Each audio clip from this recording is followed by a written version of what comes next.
शांति। ओम शांति। 28 फरवरी 1986 अव्यक्त वाणी। पीछे आने वालों को फास्ट जाने का चांस भी विशेष है, इसलिए हर एक सेवाधारी है। सभी सेवाधारी हो या सेंटर पर रहने वाले सेवाधारी है, कहाँ भी है, सेवा के बिना चैन नहीं हो सकती। सेवा ही चैन की निद्रा है। कहते हैं चैन से सोना यही क्या है? जीवन है। सेवा ही चैन की निद्रा कहो, सोना कहो। सेवा नहीं तो चैन की नींद नहीं। सुनाया ना? सेवा सिर्फ वाणी की नहीं, हर सेकंड सेवा है, हर संकल्प में सेवा है। कोई भी यह नहीं कह सकता, चाहे भारतवासी चाहे विदेश में रहने वाले, कोई ब्राह्मण यह नहीं कह सकते कि सेवा का चांस नहीं है। बीमार है तो भी मनसा सेवा, वायुमंडल बनाने की सेवा, वाइब्रेशंस फैलाने की सेवा तो कर ही सकते हैं। कोई भी प्रकार की सेवा करो, लेकिन सेवा में ही रहना है। सेवा ही जीवन है।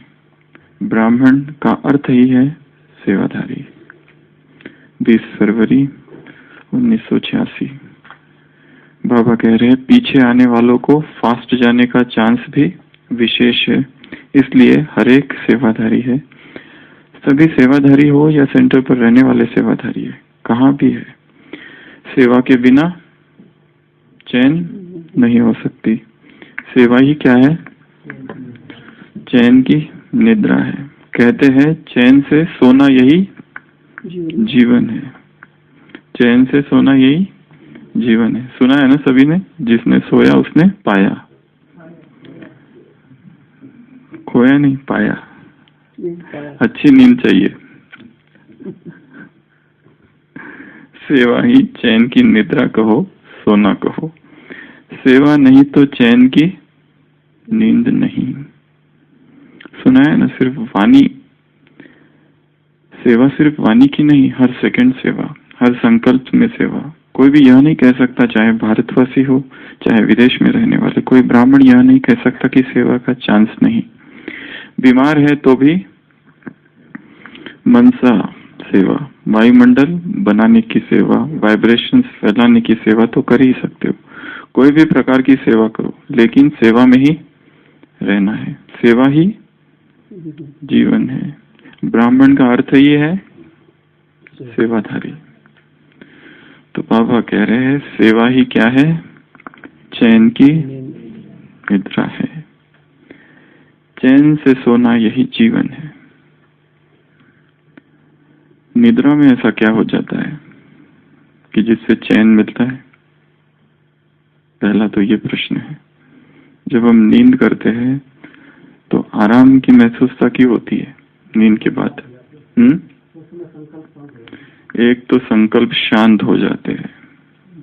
स्लीप में माइंड जो है उसकी गति शांत हो जाती है। Conscious mind, subconscious mind. Conscious mind में जो थॉट्स, जो संकल्प तीव्र वेग से, तीव्र गति से चलते रहते हैं, तो ये जो चेतन मन है, बाहर का जो मन है, बाह्य मन है, ये शांत हो जाता है। एक तो ये। दूसरा, उसके वजह से आराम का अनुभव होता है फिर जब जागते हैं तो। और अशरीरी आत्मा जैसे कि डिटैच हो जाती है। शरीर जैसे थोड़े समय के लिए पैरालिसिस हो जाता है, अनकॉन्शियस हो जाता है। और नींद में क्या होता है? सपने भी अच्छे अच्छे आते हैं। और नींद में बाबा कहते हैं पाप नहीं होते। नींद के भी पाप है, वो दूसरे है, स्लीप सिंस। और बॉडी का रिपेयरिंग होता है, थकान जो होती है वो मिट जाती है, अंतर्मुखी हो जाते हैं स्वयं ही। वैसे तो सारे दिन भर बाह्य मुक्ता है, साइलेंस हो जाती है स्वतः ही। और भूल, forgetfulness, oblivion, state of oblivion, एक विस्मृति की अवस्था है जैसे नींद। उसके वजह से वो जो इतनी चिंता दिन भर जिसके बारे में सोच रहे, कुछ समय के लिए वो विस्मृत हो जाती है। तो उस विस्मृति के कारण जब जागते हैं तो आराम का अनुभव होता है। वो दूसरी बात है, अगर उनको आ गई तो। वैसे अनिद्रा अपने आप में एक सेपरेट विषय है। इनसोम्निया विश्व भर में, देश भर में कितने ही लोग हैं, यहाँ तक कि ब्राह्मण भी है जिन्हें अनिद्रा के जो शिकार है। चलो वो तो दूसरा विषय है। तो नींद में और क्या हो जाता है? भागदौड़ नहीं होती है, शरीर भी शांत हो जाता है, मन भी शांत हो जाता है। स्वप्न में उठ के चलना, उसे कहा जाता है सोमनैम्बुलिज्म, स्लीप वॉकिंग। स्लीप वॉकिंग वो भी एक, वो आरईएम स्लीप में होता है, या आरईएम स्लीप से भी ज्यादा। वो स्लीप की 4 अवस्थाएं है, 2 प्रकार होते हैं। एक होता है एनआरईएम, एक होता है आरईएम। एनआरईएम मतलब नॉन रैपिड आई मूवमेंट, एक होता है rapid eye movement. Rapid eye movement मतलब तीव्र नेत्र गति वाली नींद। दूसरी होती है गैर तीव्र नेत्र गति वाली नींद, जैसे कि जिसमें आई मूवमेंट्स होती रहती है। सबसे ज्यादा जो हमारी नींद होती है वो नॉन रैपिड आई मूवमेंट वाली होती है। मतलब जैसे हम सोते हैं तो जो नींद चालू होती है उसे कहा जाता है NREM, जिसमें आई की मूवमेंट्स नहीं होती है, ऐसा कहते हैं गैर। और लास्ट की जो नींद है हमारी उठने के 1 घंटा पहले वाली, उसे कहा जाता है REM स्लीप, तीव्र नेत्र गति वाली। जो पहली नींद है NREM, उसकी भी 3 स्टेजेस है, N1, N2, N3। N1 जो स्टेज है स्लीप की, पहली स्टेज है नींद की, जिसमें अल्फा वेव्स होते हैं। EEG अगर देखा जाए तो अल्फा वेव, जिसमें हम बेड पर लेटे हैं, अभी नींद आई नहीं है पूरी, नींद आने का जस्ट अभी प्रोसेस चालू हो गई है, तो उसको कहा जाता है N1 स्टेज। N1 स्टेज से अल्फा वेव से हम फिर जाते हैं N2 स्टेज में। N2 स्टेज जो है ये है थीटा वेव जिसमें होते हैं। और फिर N2 से हम जाते हैं N3। N3 जो नींद है वो सबसे रेस्टफुल वाली नींद है, जहां पर स्लो वेव स्लीप जिसको कहते हैं, जहां डेल्टा वेव्स होते हैं। जो आराम का अनुभव होता है हमको इतने घंटे की हमारी स्लीप में, जो कुछ होता है वो केवल N3 जो स्टेज है उसी में होती है आराम का अनुभव। यदि वो N3 तुरंत आ जाए या जल्दी आ जाए तो उसके उतने समय में जो हमें नींद में आराम होता है वो होता है। That is known as N3 stage of NREM। N3 से फिर हम जाते हैं N2 में, और फिर जाते हैं REM। REM जो स्लीप है, और जो ये जो रेस्टफुल वाली स्लीप है जो N3 है, उसमें ही स्लीप वॉकिंग होता है, नींद में चलना, जिसको सोमने। और एक दूसरा होता है स्लीप टॉकिंग, नींद में बातें करना, वो भी एक दूसरी बीमारी है। स्लीप वॉकिंग, सोमनैम्बुलिज्म, और दूसरा होता है नींद में बातें करना। ये सारा होता है N3 स्टेज ऑफ NREM में। NREM अर्थात गैर, जिसको हिंदी में कहते हैं गैर तीव्र नेत्र गति वाली जो नींद है। और जो लास्ट स्टेज है हमारे नींद की वो होती है REM स्लीप। REM स्लीप अर्थात उठने के 1 घंटा पहले वाली जो होती है। तो इस तरह से स्लीप साइकिल इसको कहा जाता है। स्लीप हाइजीन, स्वप्न जो आते हैं वो आते हैं N3 स्टेज में, और जो लास्ट वाली स्टेज है उसमें सबसे ज्यादा आते हैं, पर मतलब REM में। REM ये सारी जो प्रोसेस है, अल्फा N1 में, थीटा N2 में, डेल्टा N3 में। पर उसके पूरा होने के बाद एक दूसरी नींद है जिसको REM स्लीप कहते हैं, रैपिड आई मूवमेंट वाली स्लीप, तीव्र नेत्र गति वाली स्लीप। उसमें बहुत सारे स्वप्न भी आते हैं। तो ये तो उस नींद से पहले उठ जाओ। वो उठ जाए तो बहुत अच्छा है। तो दोपहर को 1 ही घंटा सोते हैं, उसमें ये सारा प्रोसेस होता है। सब जगह हो जाता है ये सारा, इसमें ये सारी प्रोसेस चालू हो जाती है। तो नींद में ऐसा क्या होता है, हम इसकी चर्चा कर रहे थे कि उससे आराम का अनुभव होता है। तो ये बहुत सारी चीजें उसमें हो जाती है, और ये जो स्लीप वॉकिंग वाली जो बात है, नींद में चलने वाली बात या नींद में बातें करने वाली जो बात है, उसमें व्यक्ति वास्तव में जो कुछ बोलता है ना या जो कुछ करता है वो उसके अवचेतन से निकलता है, सबकॉन्शियस माइंड से निकला हुआ होता है। तो उसमें वो बहुत बार सही बोल देता है। वो वास्तव में स्लीप वॉकिंग में या स्लीप टॉकिंग में जो कुछ बोला जाता है, वो अगर कोई व्यक्ति मतलब झूठ बोल रहा है तो उसको अगर सो जाए तो उसको इस स्टेज में लेके जाए और उससे बुलवाया जाए तो वो अपराध कबूल भी कर लेगा, सत्य बता भी देगा, क्योंकि इसमें सीधा सबकॉन्शियस माइंड एक्टिव होता है सब कुछ। वैसे व्यक्ति कॉन्शियस में छुपाने का कोशिश करता है। खलील गिब्रान करके एक बहुत बड़ा कवि है, उसने एक कविता लिखी है। उस कविता में एक माँ और उसकी बेटी का वर्णन है। दोनों को ही रात में चलने की बीमारी होती है। They both suffer from, mother and daughter suffer from somnambulism, sleepwalking. उसमें माँ और बेटी रात में सो गई, आधी रात को दोनों ही उठ जाती है, दोनों ही गार्डन पहुंच जाती है। ठीक है, वो दोनों माँ बेटी का आपस में बहुत ज्यादा प्यार है, ऊपर से जो भी है, और प्यार है, दिखता है। अब जैसे ही गार्डन में पहुंचती है चलती चलती, वो माँ जो है अपनी बेटी को गालियां देने लगती है बहुत। तेरे ही वजह से लोग मुझे अभी कम देखते हैं, जब से तू इस घर में आई है तब से मेरे ऊपर सबका ध्यान कम हो गया है। उसमें तो थोड़ी सौंदर्य की भी बात लिखी हुई है कि पहले मैं बहुत सुंदर थी, लोग मुझे ज्यादा देखते थे, जब से तू आई है सब तेरे को ज्यादा देखते हैं। तो ऐसे उसको बहुत गालियां देती है, और तेरे वजह से तू मेरा ध्यान नहीं रखती, ऐसा करती वैसा करती। और उसकी बेटी कहती है कि मेरे सारे जीवन का कारण, का दुख का कारण भी तुम ही हो। उसकी बेटी उससे कहती है, अपनी माँ से, तेरे वजह से, आमने सामने, नींद में, पर दोनों ही नींद में है, नींद में उठ गई, स्लीप वॉकिंग में गार्डन पहुंची, नहीं गिरते नहीं है उसमें वो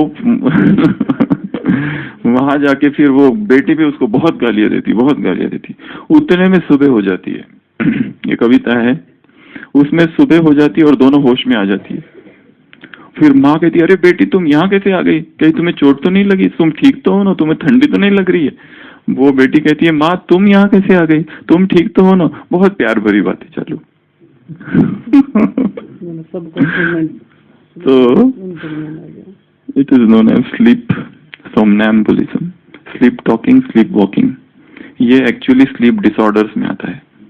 स्लीप डिसऑर्डर्स होते हैं, स्लीप की बीमारियां, उसमें ये एक है। दूसरा एक है अनिद्रा, इंसोम्निया। नींद ही नहीं आती है लोगों को, रात भर जागते रहते, छत को देखते रहते, बस ताकते रहते या कुछ करते रहते, करवटें बदलते रहते हैं। ये तो बहुत ब्राह्मणों में भी है, कम है थोड़ा, पर संसार की आत्माओं में तो बहुत ज्यादा है अनिद्रा। उसके भी बहुत सारे कारण। तो यहाँ बाबा कह रहे सेवा ही चैन की निद्रा है। तो नींद में ऐसा क्या होता है, हम उसकी चर्चा कर रहे थे कि जिसकी वजह से आराम की महसूसता होती है। हमारी आत्मा को, हमारी देह को आराम की आवश्यकता है, और नींद एक मार्ग है आराम का, बहुत सशक्त, शक्तिशाली। पर जरूरी नहीं है कि नींद ही एकमात्र चीज है कि जिससे आराम प्राप्त हो जाए। नींद की वैसे आवश्यकता नहीं है। नींद एक मार्ग है जिससे आराम प्राप्त किया जा सकता है। यदि यही आराम कोई और चीज से प्राप्त किया जाए तो शायद इसकी आवश्यकता भी नहीं, ऐसा भी हो सकता है। This is one of the ways to get rest. Body requires rest, not sleep. Sleep is not necessary at all. परंतु आराम का एक सशक्त साधन कहो, मार्ग कहो, वो नींद है। कई लोग हैं जो सोते हैं परंतु उठते हैं तो थकान, क्योंकि नींद ही नहीं होती है, थकान का अनुभव होता है, रिफ्रेशिंग नींद नहीं होती है, एक साउंड स्लीप नहीं होती है। गोलियां खाते हैं 1, 2, 3 डोज बढ़ा के, फिर भी नींद नहीं आती, तो वो तो एक बीमारी जैसे है, अनिद्रा। एक रेस्टफुल, एक साउंड स्लीप हो जाए तो हमें आराम का अनुभव होता है। तो एक जो चीज होती है नींद में, अर्थात एक प्रोफाउंड, एक गहरी आराम की अनुभूति, एक रिफ्रेशमेंट होती है। डिटैच हो जाते हैं, संकल्प शांत हो जाते हैं, अंतर्मुखी हो जाते हैं। इतनी ये सारी की सारी चीजें होती है। चाहे फिर हम उसकी वो सारी जो स्टेजेस है, N1 से N2, N2 से N3 से फिर N2, और उसके बाद फिर REM, 5 फेजेस से पास होते हैं और फिर लास्ट है अवेकनिंग, जो जिसमें हम जागते हैं। तो सेवा नींद में जो अनुभूति होती है, ये सारी जो चीजें बताई, वो अब सेवा में कैसे हो? बाबा कह रहे हैं सेवा ही चैन की निद्रा है। कहते हैं ना, चैन से सोना यही जीवन है, जिसने सोया उसने पाया। ऐसी कहावत सुनी है ना निखिलेश भाई, कि कुछ और सुना है? अच्छी नींद करना अर्थात पाना, ऐसी भी कहावत है। हाँ, वो दूसरी बात है। योग के समय सोना वो खोना है, परंतु जो नींद का समय, उसमें तो नींद ही करना है। जिसने सोया उसने पाया। तो सेवा में आराम का अनुभव कैसे करें? सेवा में वो सारी बातें कैसे आ जाए जो नींद में होती है? क्या कहेंगे? दिल से अगर सेवा की जाए, जैसे उस कहा ना, मेरे छोटे भाई का वजन, उसने उस सन्यासी ने जो कहानी सुनाई थी, उसमें छोटे भाई का वजन नहीं होता। क्रांतिकारी महावाक्य उसने सुना उस छोटी बच्ची के मुख से, जो उसने किसी वेद, पुराण, उपनिषद कहीं पर भी नहीं सुना। उस दिन सुनाया था ना, सन्यासी जा रहा है, हिमालय चढ़ रहा है और थका है, धूप तेज है, पसीना आ रहा है, उसका सामान है, और एक पहाड़ी लड़की चढ़ रही है अपने छोटे भाई को कंधे पर लेकर। जो भाई इतना मोटा है, वो पूछता है कि तुम्हें भार नहीं लग रहा है?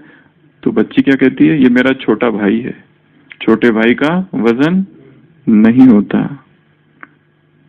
कैसा क्रांतिकारी महावाक्य है। उस सन्यासी ने अपने जीवन कथा में लिखा कि कितने उपनिषद, कितने वेद, उपनिषद सब कुछ पढ़ा मैंने, परंतु ऐसा महावाक्य कहीं नहीं सुना आज तक। जिससे प्रेम है, उसका भार, उसका वजन, उसका बोझ, उसका बर्डन, उसका बॉन्डेज, उसका बंधन नहीं होता।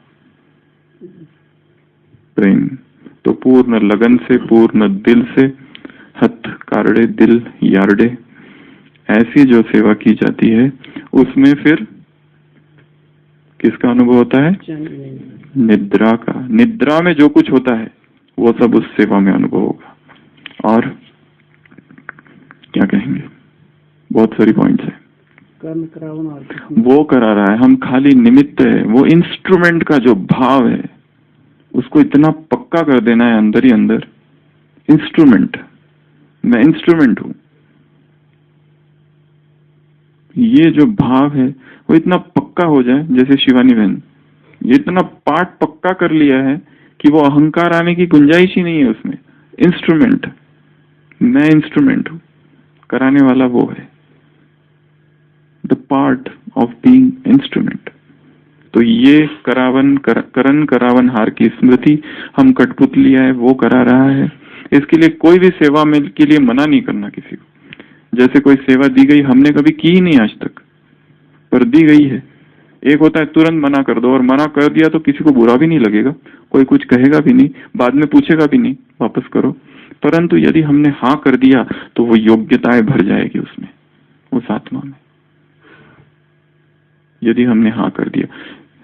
जैसे अभी अभी एक बहन ने हमको अनुभव सुनाया कि सेंटर पर किसी भाई ने शरीर छोड़ दिया, एक अनन्य भाई थे। तो बड़ी बहन ने कहा कि प्रोग्राम जो होता है सेंटर पे आप कंडक्ट करो। तो उस बहन ने कहा ये प्रोग्राम कंडक्ट करना मुझे ज्यादा इंटरेस्ट नहीं है।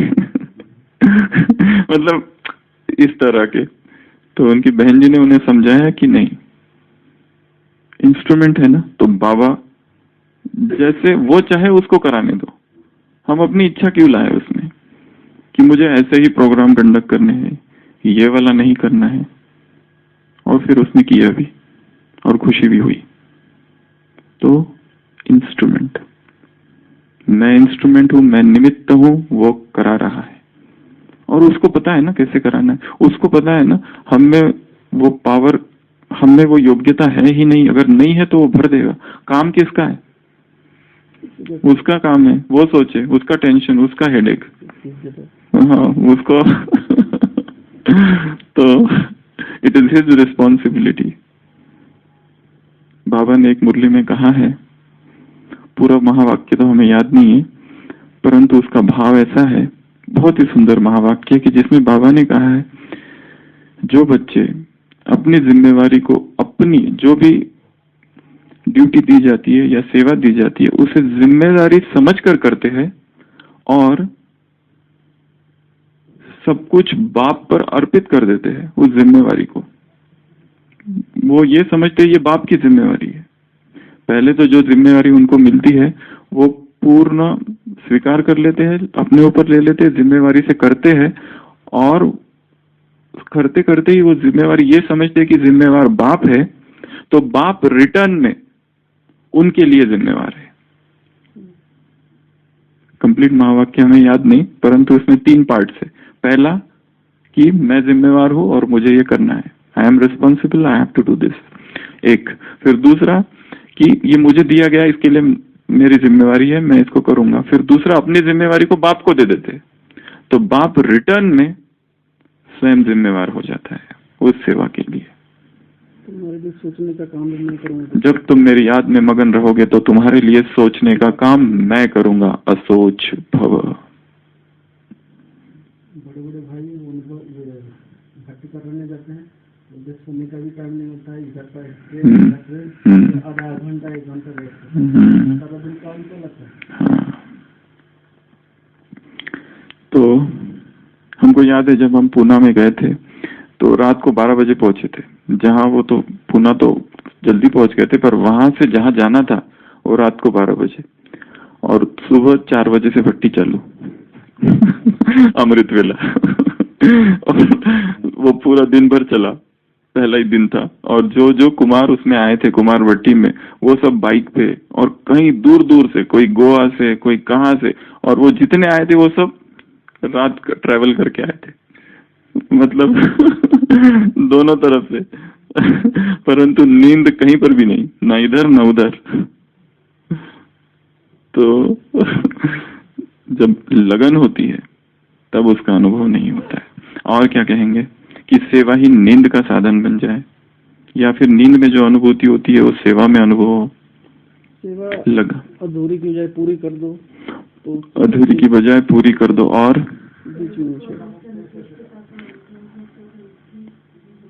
दूसरों की दुआएं भी मिलती है। अगर हम मन से करें, लगन से करें और दूसरों को संतुष्ट करें सेवा में, तो उसकी जो दुआएं मिलेगी वो सूक्ष्म ऊर्जा जो है, ऊर्जा जो है वो अदृश्य है, दिखती नहीं है, दिखाई नहीं पड़ेगा इस व्यक्ति में इतनी पावर, इतनी ऊर्जा कहाँ से आ रही है। शायद कुछ कर रहा है, शायद दुआएं है, दुआएं भी अदृश्य है, ऊर्जा भी अदृश्य है। तो वो अदृश्य दुआएं, वो अदृश्य शक्ति जो है आत्माओं की, वो हमें मदद करती है। और टाइम पर किसी को सहयोग देना, समय पर सहयोग दे देना, तो सूक्ष्म दुआएं वहां मिल जाती है। और क्या कहेंगे, सेवा में क्या हो तो उसमें फिर थकान का अनुभव नहीं होगा। दूसरों को चांस दे दो आगे बढ़ाने का, आगे बढ़ाओ दूसरों को, तो फिर हाँ, खेल खेल में सेवा करो, सेवा का बोझ ना हो, टेंशन ना हो, स्ट्रेस ना हो, कि जैसे खेल खेल में कर रहे, एंजॉय कर रहे उसको फन एंटरटेनमेंट बना दे, उसमें इंटरेस्ट डेवलप हो। सेवा जो हो ऐसी हम अपनी योग्यताएं डेवलप करें कि हम उसके बारे में ज्यादा से ज्यादा जानकारी प्राप्त करें जो हमें सेवा मिली है, ताकि उसमें इंटरेस्ट हो। जैसे कोई भी फील्ड में कोई भी स्टूडेंट जाता है, जैसे इंजीनियरिंग में एंट्री किया, उसको थोड़ी इंटरेस्ट होता है पहले से, जरूरी नहीं है सबको होगा। 100 की अगर बैच है इंजीनियरिंग की तो हर एक को थोड़ी इंटरेस्ट होता है।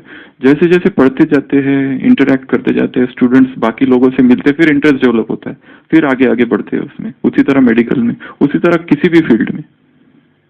तो ज्यादा से ज्यादा जानना, अपनी सेवाओं के बारे में जानकारी हासिल करना, उससे इंटरेस्ट बढ़ेगा, रुचि, इंटरेस्ट, शौक, हॉबी बन जाए वो सेवा। और क्या करना, डिवाइड करना। हाँ, एक ही नहीं कि मैं ही सब कुछ करूंगा, डिवाइड करना सेवा को। ऐसे नहीं कि पकड़ के रखना ये मेरे ही अधिकार है सारे मेरे सिवा कोई नहीं करेगा। ये जो है ना, इसमें भी अहंकार है एक सूक्ष्म। दूसरों को दे दो, दूसरों को काम दे दो और स्वयं प्रॉब्लम ट्रांसफर तो डिवाइड कर देना, शेयर कर देना, ट्रांसफर कर देना। हाँ,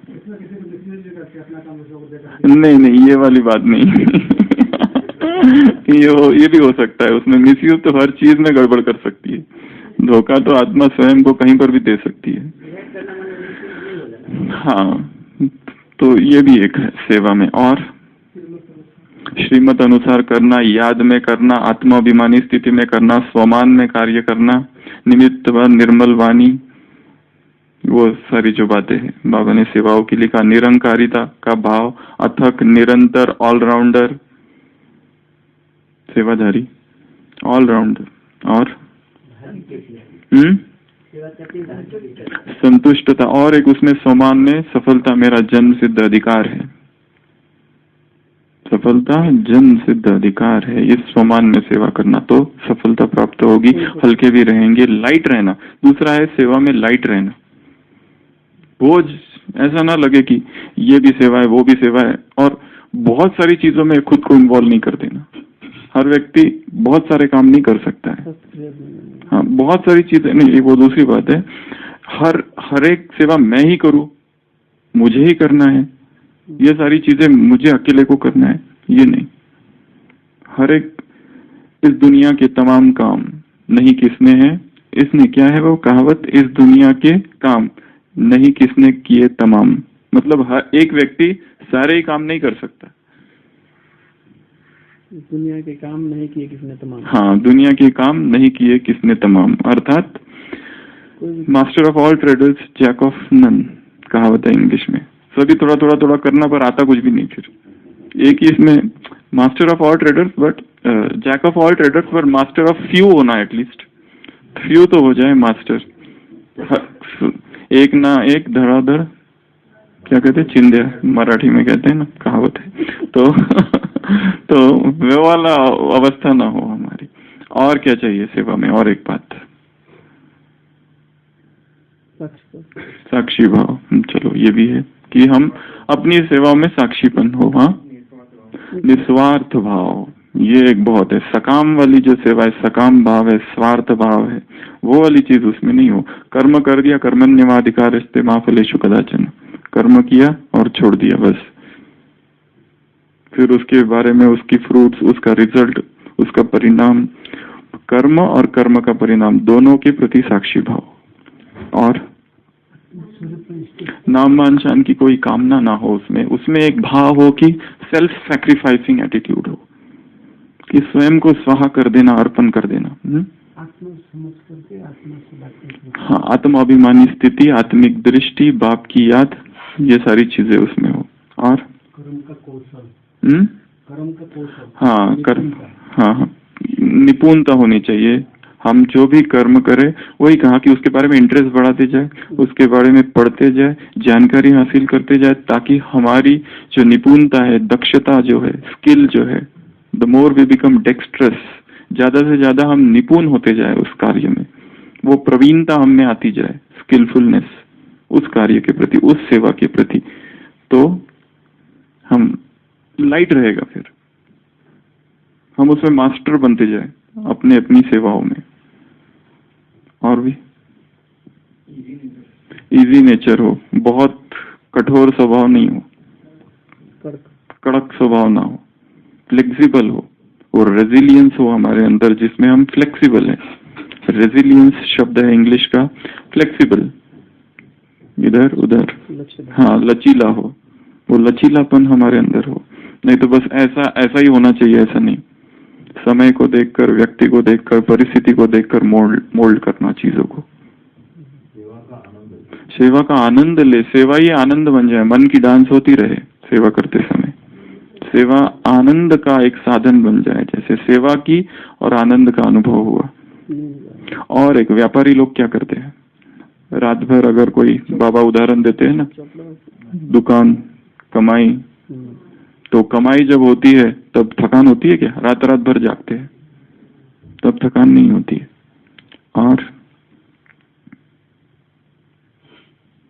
और भी कुछ, समय का महत्व समझकर बुद्धि में रखकर सेवा करें तो वो चैन हो जाएंगे।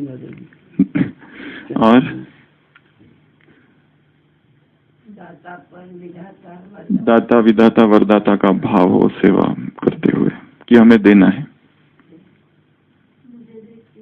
हम स्टेज पर हैं, मास्टर शिक्षक, सारे स्टूडेंट्स मुझे देख रहे हैं। नहीं, आज का नहीं, आने वाले संडे मधुबन निवासियों से मुलाकात। हम मास्टर शिक्षक हैं, सारे स्टूडेंट्स मुझे देख रहे हैं, तो ध्यान रहेगा। भाव क्या है, भावना क्या है? रहम, कृपा, दया, सब प्रकार की भावना। और एक है दृढ़ता, या उसके साथ कहो डिटर्मिनेशन के साथ भी डेडिकेशन, अपने कर्म के प्रति सब कुछ समर्पण भाव, इतना समर्पण भाव उस कर्म के प्रति कि सब कुछ स्वाहा कर देना है इसके लिए। अच्छा, तो वो जो भाव है, वो जो भाव है बहुत श्रेष्ठ भाव है। इसमें एक मुझे उदाहरण याद आता है, ऐसे कई सारे अनाम योद्धा और वीर हुए हैं जिनका कहीं ऊपर इतना नाम नहीं है। वैसे ही एक अनाम योद्धा जिनका नाम था बाजी प्रभु देशपांडे, महाराष्ट्र में शिवाजी महाराज के जीवन में एक प्रसंग है जिसमें पन्हाला दुर्ग है कोल्हापुर से लगभग 20 किलोमीटर। उस समय 1660 में जैसे वो बाजी प्रभु और शिवाजी महाराज, जैसे उसको बीजापुरी फौज ने पूरा घेर लिया था, बचने का कोई मार्ग नहीं था। वो वहां से उनका एक हमशक्ल था शिवा नाभी, उसको उस सेना में भेज दिया जैसे वो शिवाजी है, और ये दोनों यहाँ से अपनी एक सेना के साथ 600 की टुकड़ी के साथ वहां से निकल पड़े पन्हाला से विशालगढ़ की ओर। तो बीच में एक पावनखिंड, वहां पर वो रुके, जहां पर बाजी प्रभु ने कहा कि आप आगे चले जाओ, इस सारी सेना का सामना मैं करूंगा अकेला। 4000 की वो सेना और मतलब ये जो युद्ध है, बाजी प्रभु वहीं रुक जाता है और शिवाजी को कहता कि आप चढ़ो गढ़ पर, दूसरा विशालगढ़ जो है उसके ऊपर आप चढ़ो 300 फौज के साथ। 300 को लेकर मैं अकेला रुकता हूँ, बाजी प्रभु और 300, और जो सेना उनका पीछा कर रही है उधर से, क्या नाम था उसका, जौहर सिद्धि, उसका जो हेड था बीजापुरी सेना का, उसका सामना मैं अकेला करूंगा। सिद्धि जौहर, उसका सामना मैं अकेला कहूंगा। शिवाजी महाराज कहते ये मैं कर ही नहीं सकता। शिवाजी से लगभग 15 साल वो बड़े थे बाजी प्रभु, और वो पर कहते हैं कि नहीं आपको जाना पड़ेगा। बाजी प्रभु उनको कहते हैं मैं सारी सेना को देखूंगा। लाखांचा पोशिंदा जगला पाहिजे, हजारों मेले तरी चालतील, लाखों मर गए तो भी चलेगा, पर लाखों का जो पोशिंदा है राजे, तो जगला पाहिजे। तो वहां पे दिखाया है कि शिवाजी निकल जाते और वो अकेला इतना फाइट करता है और मर जाता है। मतलब ये एक ऐसा उदाहरण है, मैं तो कहूंगा महाराष्ट्र क्या सारे विश्व भर में ऐसा कोई उदाहरण नहीं, लास्ट तक। और वो एक वचन लेता है शिवाजी महाराज से, मैं तब तक फाइट करूंगा जब तक तोफ की 3 आवाजें नहीं हो जाती। जब आप पहुंच जाओगे ऊपर विशालगढ़ में और तोफ की 3 आवाजें होगी तो ही मैं रुकूंगा। और वो तो उसको पूरा जख्मी घायल हो जाता है, पर अकेला लड़ते रहता है। तो ये जो उदाहरण है, ऐसा डेडिकेशन कर्म के प्रति, सेवा के प्रति, सर्वस्व स्वाहा करने का जो भाव है, कितना ऊंचा है। बाजी, उसमें एक वाक्य है,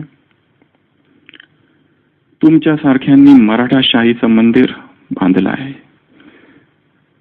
वो शिवाजी उससे कहते हैं कि तुम्हारी वजह से मराठा शाही का जो मंदिर है, यू आर रिस्पॉन्सिबल, तुम जैसे लोगों की वजह से उसने वो पावन किया, इसके लिए उसका नाम पावनखिंड है, पहले नाम अलग था उसका। तो कहने का भाव एक ही है कि जो भी हम कर्म करें, जो भी हम सेवा करें,